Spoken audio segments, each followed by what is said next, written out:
अल्हम्दुलिल्लाहि रब्बिल आलमीन वस्सलातु वस्सलामु अला सय्यिदिल मुरसलीन अम्मा बाद फ़अऊज़ु बिल्लाहि मिनश शैतानिर रजीम बिस्मिल्लाहिर रहमानिर रहीम अस्सलामु अलैकुम व रहमतुल्लाहि व बरकातुहू। डियर स्टूडेंट्स, आज हम क्लास 4 की इंग्लिश कोर्स बुक का यूनिट नंबर 1 पढ़ेंगे। उम्मीद है कि आपके पास कापी, किताब, पेंसिल वगैरह मौजूद होंगे। अगर नहीं है तो जल्दी से ले लीजिए। अब अपनी बुक से unit number 1 fabulous beast open कर लीजिए। डियर स्टूडेंट्स, आज का जो हम सबक पढ़ेंगे इसमें जो हमारे पास स्टूडेंट लर्निंग आउटकम्स है वो आपको बताए देते हैं। Students will learn meanings of new words. Students जो हैं नए अल्फाज के मीनिंग सीखेंगे। Students will learn correct pronunciation of new words. Students जो हैं नए अल्फाज की जो दुरुस्त अदायगी है वो सीखेंगे। Students will learn translation of each line. Students जो है हर लाइन की ट्रांसलेशन भी सीखेंगे। Students will learn theme of stanza 1 and 2 और स्टैंजा 1 एंड 2 का जो मेन थीम है वो भी सीखेंगे। Students will learn concepts of stanza 1 and 2 और स्टैंजा 1 और 2 में जो मेन कंसेप्ट्स दिए गए हैं वो भी सीखेंगे। तो आइए आज के सबक का आगाज़ करते हैं स्टैंजा नंबर 1 से। डियर स्टूडेंट्स, सबसे पहले इसकी रीडिंग होगी। आपकी आसानी के लिए स्टैंजा 1 और 2 की मैं रीडिंग करूँगा। आपने इंतहाई तवज्जो और ध्यान के साथ इसकी रीडिंग सुननी है। इसके बाद आपको इसकी रीडिंग प्रैक्टिस भी करवाई जाएगी। तो आइए आगाज़ करते हैं। There is a fabulous beast in my neighborhood. It's called the garbage truck. It arrives every morning and gobbles up everything that we call yuck. Its mouth is in its rear end, and it's always gaping wide. In its head, it's got a human who takes it for a ride. Dear students, ये थी इसकी reading. अब आपको भी इसकी reading practice करवाई जाएगी। इसका तरीक़ाकार ये है कि पहले मैं लाइन को एक दफ़ा पढ़ूँगा और उसके बाद मैं खामोश हो जाऊँगा। उस खामोशी के दौरान आपने भी उस लाइन को एक मरतबा पढ़ लेना है। फिर इसी तरह मैं लाइन नंबर 2 पढ़ूँगा। आपने भी जब मैं खामोश हो जाऊँ तब आपने भी लाइन नंबर 2 को पढ़ लेना है। फिर इसी तरह लाइन नंबर 3, 4 और इसी तरह स्टैंजा नंबर 2 भी हम प्रैक्टिस करेंगे। तो आइए अब रीडिंग प्रैक्टिस का आगाज़ करते हैं। There's a fabulous beast in my neighborhood. It's called the garbage truck. It arrives every morning and gobbles up everything that we call yuck. Its mouth is in its rear end, and it's always gaping wide. In its head, it's got a human who takes it for a ride. ये थी इसकी reading. अब इसके जो मुश्किल अल्फाज हैं उनकी प्रोनाउंसिएशन सीखते हैं कि कौन से अल्फाज को ब्रिटिश एक्सेंट में किस तरह अदा किया जाता है। ये भी साथ साथ हम सीखेंगे। इसमें लाइन नंबर 1 से अगेन इसकी वर्ड बाय वर्ड हम प्रैक्टिस स्टार्ट करते हैं। आप भी मेरे साथ इसे प्रैक्टिस करते रहें। There's a fabulous beast in my neighborhood. It's called, यहाँ पर याद रखिएगा न्यूट्रल एक्सेंट में आप इसको कॉल्ड पढ़ते हैं, लेकिन यहाँ पर जो ए है ब्रिटिश एक्सेंट में ये हमें ओ की साउंड देता है। तो ये इस तरह अदा होता है कोल्ड, इट्स कोल्ड। लिखने में तो ए ही लिखा जाता है, लेकिन पढ़ने में ये हमें ओ की साउंड देता है। It's cold the garbage truck. यहाँ पर आप देखिए जो लफ्ज़ है गार्बेज, यहाँ पर जो आर है ये शुआ वर्ड्स में आता है। शुआ वर्ड्स ऐसे अल्फाज होते हैं जहाँ पर हमें आ की साउंड आती है, लेकिन वो लफ्ज़ जो है बोला नहीं जाता। वो जो वर्ड होता है, जो स्पेलिंग होता है, वो हमें सुनने में, स्पीकिंग में, साउंड में नहीं आता। तो अब इसी तरह जब हम यहाँ पर इसे न्यूट्रल एक्सेंट में पढ़ते हैं तो हम पढ़ते हैं गार्बेज, लेकिन जब हम इसको ब्रिटिश एक्सेंट में पढ़ते हैं तो आर की साउंड नहीं आती। यहाँ पर ये लफ्ज़ garbage, it's called the garbage truck, it arrives every morning. यहाँ पर जो मॉर्निंग है इसमें भी आर जो है शुआ वर्ड है, इस आर की साउंड नहीं आती। ये लफ्ज़ हमें यूँ लगता है morning, it arrives every morning and gobbles up everything। यहाँ पर न्यूट्रल एक्सेंट में जब आप इसको पढ़ते हैं, आप इसे पढ़ते हैं everything। लेकिन एक बात याद रखिएगा, जहाँ पर भी टी एच आ जाए किसी भी वर्ड के अंदर, तो टी एच ब्रिटिश एक्सेंट में या तो एफ़ की साउंड देता है या वी की साउंड देता है। तो जब हम इसे पढ़ेंगे तो ये लफ्ज़ बनेगा एवरीथिंग दैट। अब दैट का जो टी है ये ग्लोटल टी कहलाता है, आखिरी टी। ग्लोटल टी की जो है हमें वहाँ पर साउंड नहीं आती है, तो ये लफ्ज़ इस तरह बनेगा एवरीथिंग दैट वी कॉल। अब अगेन जो लफ्ज़ कॉल है, जिसे आप न्यूट्रल एक्सेंट में कॉल पढ़ते हैं, यहाँ जो ए है ये हमें ओ की साउंड देता है, call. Everything that we call yuck। Stanza number 2, its mouth। अब यहाँ पर देखिए जो टी एच है माउथ का, टी एच जो है अगेन हमें एफ़ की साउंड सुनने में है, हमें ऐसे लगता है जैसे एफ़ पढ़ा जा रहा है। तो ये लफ्ज़ ब्रिटिश एक्सेंट में कैसे बोला जाएगा, mouth. Its mouth is in its rear and. Rear का जो आखिरी आर है, रियर आर अदा नहीं होगा, आर की हमें साउंड नहीं आती, ये आपका शुआ वर्ड्स में होता है। तो इसे कैसे पढ़ेंगे, rear, in its rear end. नीचे next line, and it's always. अब यहाँ पर जो ए है स्टार्टिंग वाला, ऑलवेज जिसे हम न्यूट्रल एक्सेंट में पढ़ते हैं, जब ब्रिटिश एक्सेंट में पढ़ेंगे तो ये हमें ओ की साउंड देगा, always. And it's always gaping wide, in its head it's got a human. आ, इसको आ नहीं पढ़ेंगे, a. It's got a human who takes it for a ride. ये थी इसकी प्रोनंसिएशन। आइए अब हम इसकी ट्रांसलेशन की तरफ आते हैं। आपको इसकी ट्रांसलेशन सिखाई जाएगी। सबसे पहले आपके आसानी के लिए मैं इसको एक मरतबा फुल ट्रांसलेट आउट कर देता हूँ। आप इंतहाई तवज्जो और ध्यान के साथ इसे सुनिएगा, फिर इसके बाद आपको भी इसकी ट्रांसलेशन प्रैक्टिस करवाई जाएगी। There is a fabulous beast.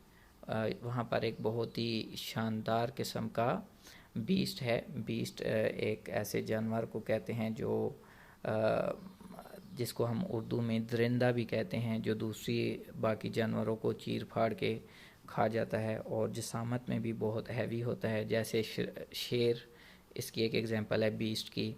और इसी तरह दूसरे जानवर जो हैं बाकी जानवरों को खा जाते हैं, खाने वाले जो जानवर हैं और देखने में भी बहुत खौफनाक लगते हैं, ऐसे जानवरों को बीस्ट कहते हैं। There is a fabulous beast. यहाँ पर कहा जा रहा है कि वहाँ पे एक बहुत ही शानदार किस्म का दरिंदा है, इन माई नेबरहुड, मेरे पड़ोस में। मेरे पड़ोस में एक बहुत ही शानदार किस्म का दरिंदा है। It's called the garbage truck, और ये कूड़े का ट्रक कहलाता है, गार्बेज कूड़ा।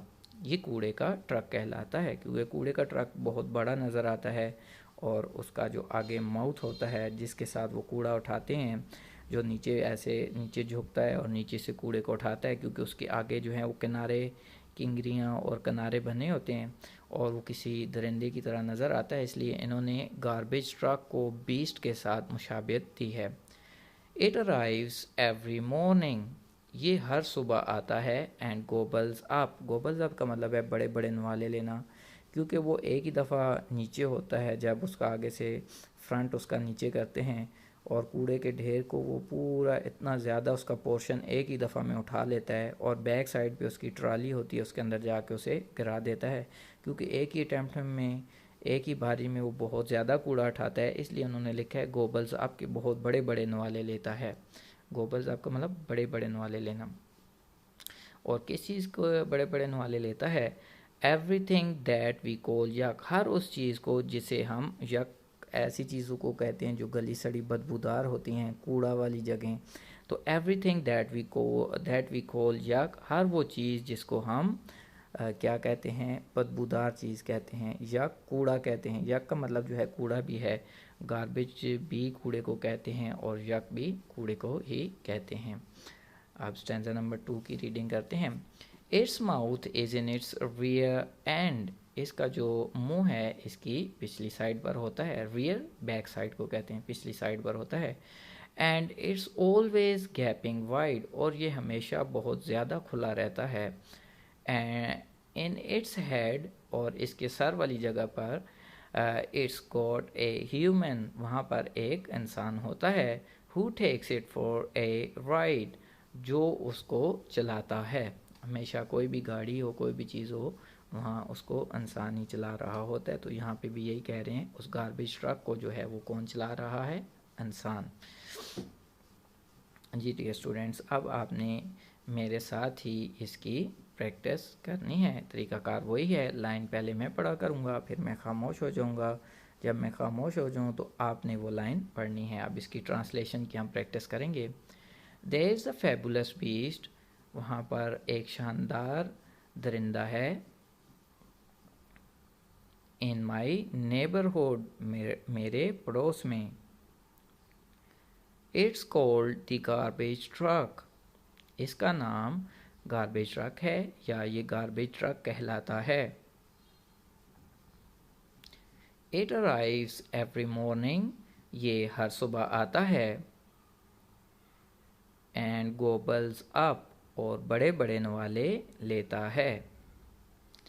एवरीथिंग दैट वी कॉल यक, हर उस चीज़ के जिसे हम गंदी बदबूदार चीज़ कहते हैं या गंद या कूड़ा कहते हैं, हर उस चीज़ का जिसे हम कूड़ा कहते हैं। Its mouth is in its rear end, इसका मुंह इसके पिछली साइड पर होता है। And it's always gaping wide, और ये हमेशा बहुत ज़्यादा खुला रहता है। In its head it's got a human, और इसके सर पर एक इंसान होता है। Who takes it for a ride, जो इसको चलाता है। ये थी इसकी रीडिंग। तो स्टूडेंट्स, अब इसका कंसेप्ट भी अच्छी तरह आपने जहन में रखना है कि यहाँ पर उन्होंने कहा है कि there is a fabulous beast, कि एक शानदार दरिंदा है। इन माई नेबरहुड, वो मेरे पड़ोस में रहता है। अगर कोई क्वेश्चन आपसे पूछे कि फैबुलस बीस्ट कहाँ रहता है, तो आपने क्या कहना है? इन माई नेबरहुड, जो फैबुलस बीस्ट है वो कहाँ रहता है? मेरे पड़ोस में। एंड नेक्स्ट लाइन देखते हैं। It's called the garbage truck, और बीस्ट का नाम क्या है?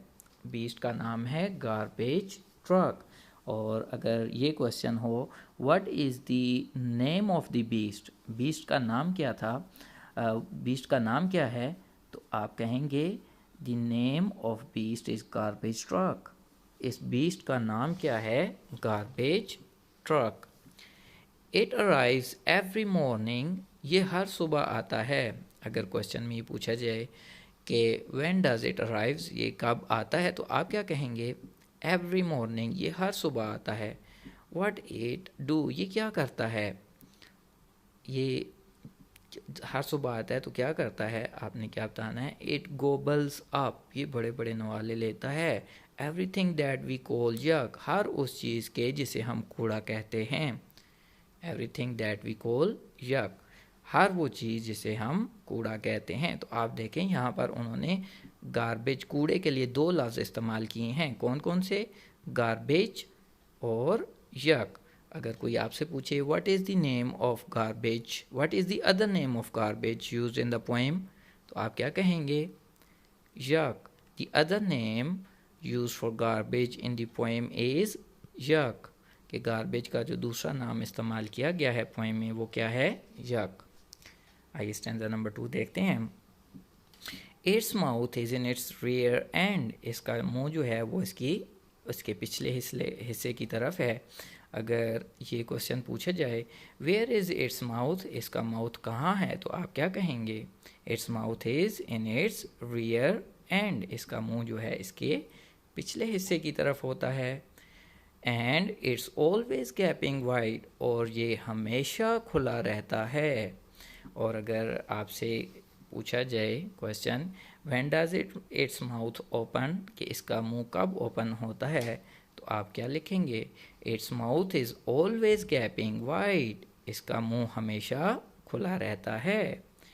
In its head it's got a human, अगर यहाँ पर आपको पता चल गया कि उसके हेड पे कौन बैठा होता है, इंसान। अगर ये पूछा जाए who is in its head, इसके हेड में कौन होता है, तो आप क्या लिखेंगे, in its head it's got a human. और लास्ट लाइन है who takes it for ride, जो इसको चलाता है। तो अगर पूछा जाए why is human in its head, कि इंसान इसके सर पर क्यों, ऊपर वाले हिस्से में क्यों बैठा होता है, तो आप क्या लिखेंगे, because he takes it for a ride, क्योंकि वो इसको चलाता है। ये था हमारा आज की जो आपकी रीडिंग, आपकी translation, reading practice, translation practice, concepts और ये चीज़ें थी। अब इसके वर्ड्स मीनिंग देख लेते हैं। आपने जो लिखनी है, फेबुलस पहले नंबर पर है, फेबुलस। फेबुलस का मीनिंग है शानदार। बीस्ट का मतलब है दरिंदा। नेबरहुड है पड़ोस। और गार्बेज ट्रक का मीनिंग है कूड़े वाला ट्रक। और अराइव्स का मतलब है आना। इट अराइव्स एवरी मॉर्निंग, यह हर सुबह आता है। गोबल्स अप मतलब बड़े बड़े नवाले लेना। और एवरीथिंग हर चीज़। और यक, यक का मतलब बदबूदार, कूड़े वाली चीज़। रियर, रियर कहते हैं पिछले हिस्से को। गैपिंग हमेशा फासले पर होता है, वाइड ज़्यादा। राइड, राइड का मतलब है चलाना। ये थे इसके वर्ड्स मीनिंग जो आपने अपनी नीट कॉपी पर लिख लेने हैं। ये आपको इनका स्ट्रक्चर बता दिया गया है किस तरह आपने लिखना है। आप देख सकते हैं ये है आपका होमवर्क। होमवर्क आपने कैसे करना है, नीट कॉपी पर ऊपर आपने डेट डालनी है, एक साइड पर आज का डे लिखना है, और नीचे जहां आपने काम स्टार्ट करना है एक साइड पर ऊपर लिखना है वर्ड्स, उसके ऑपोजिट साइड पे आगे लिखना है मीनिंग्स। वर्ड्स वाली साइड पे सारे मीनिंग वर्ड्स आ जाएंगे और इसके सामने जो है इनके मीनिंग्स लिखने हैं। जैसे पहला वर्ड लिखा हुआ है फेबुलस। फेबुलस क्या होता है, शानदार। बीस्ट, बीस्ट क्या होता है, यहाँ पर तो बीस्ट के साथ एस भी डला हुआ है जिसका मतलब ज़्यादा, दरिंदे। वैसे अगर सिर्फ आप बीस्ट लिखेंगे तो उसका मतलब होगा दरिंदा। नेबरहुड, नेबरहुड किसको कहते हैं, पड़ोस। गार्बेज, गार्बेज का मीनिंग क्या होता है, गुड, कूड़ा, कूड़ा करकट। अराइव्स, अराइव्स का मीनिंग क्या होगा, आना, गुड, आना या पहुंचना। यक, अभी बताया था, यक का मीनिंग क्या है, कूड़ा, बदबूदार चीज़, गुड। और इसके बाद नीचे है रियर, इसका मीनिंग क्या है, पिछला हिस्सा, बैक साइड जिसे हम कहते हैं। वाइड, वाइड का मतलब क्या होता है, दूर और फासले पर। और नीचे क्या है, राइड। राइड का मीनिंग क्या है, चलाना। गुड, ये थे आपके वर्ड्स मीनिंग जो आपने नीट कॉपी पर लिख लेने हैं। और एक और एक्टिविटी भी है आपके होमवर्क में, वो क्या है, reading of stanza 1 2 with correct pronunciation, कि आपने स्टैंजा 1 और 2 की रीडिंग करनी है, लेकिन आपने अल्फाज दुरुस्त तरीके से अदा करने हैं। जी प्यारे बच्चों, ये था आपका आज का काम। उम्मीद है कि आपने आज का सबक इंतहाई तवज्जो और ध्यान से सुन लिया होगा। अल्लाह पाक आपका हाफ़ज़ा मज़बूत बनाए। इंशाअल्लाह नेक्स्ट लेक्चर में नेक्स्ट टॉपिक के साथ हाज़िर होंगे। तब तक के लिए अस्सलामु अलैकुम व रहमतुल्लाहि व बरकातुहू।